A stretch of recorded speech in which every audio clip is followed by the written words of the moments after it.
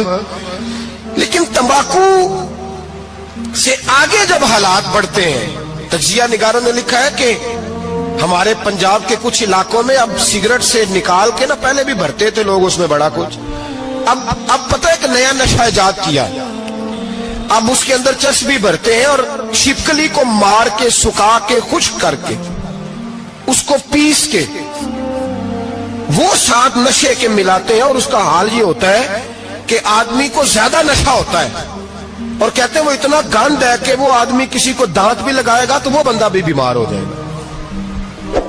کیا یہاں لوگ اسپرٹ نہیں پیتے آپ کے ملک میں؟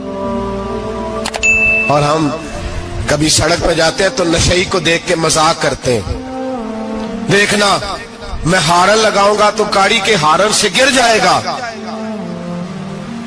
لیکن تجھے پتہ نہیں کہ یہ کسی ماں کا بیٹا ہے، پتہ نہیں کسی بیوی کا شوہر ہے۔ ایک ہمارے دوست ہیں، بزرگ ہیں، ان کا داماد فوت ہو گیا، نشہ کرتا تھا، تو میں تعزیت کرنے ان کے گھر پہنچا تو کھڑے ہو گئے ہاتھ باندھ کے، کہنے لگے حضرت صاحب باقی ساریاں گلاں چھڑ دیو، صرف نشے تے تقریر کریا کرو۔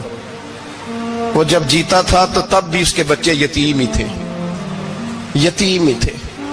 میری بیٹی جب میرے گھر آتی تھی اور میں اپنے پوتوں کے اترے کپڑے اسے پہننے کو دیتا تھا تو میرا کلیجہ پھٹتا تھا، اور میری بیٹی اس کی زندگی میں بھی بیوہ کی زندگی گزار رہی تھی، وہ میری بہوؤں کے اترے ہوئے کپڑے پہنتی تھی، کوئی دعا کرو، کوئی جلسے کرو، یہ لت ختم ہو جائے۔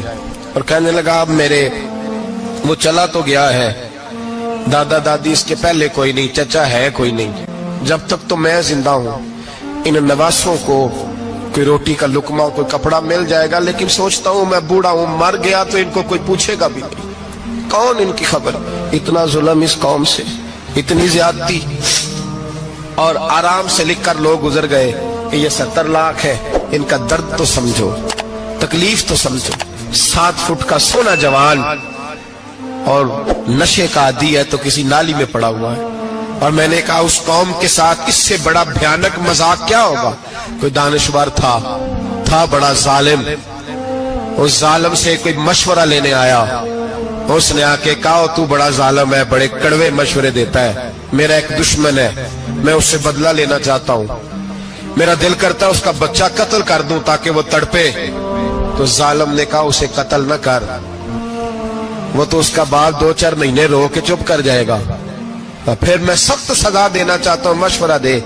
تو اس نے کہا اس کے بچے کو نشے پہ لگا دے، جس کا بچہ نشہ کرے گا وہ باپ روز مرے گا، روز جیے گا، وہ ماں روز مرے جیے گی، نشے پہ لگا دے۔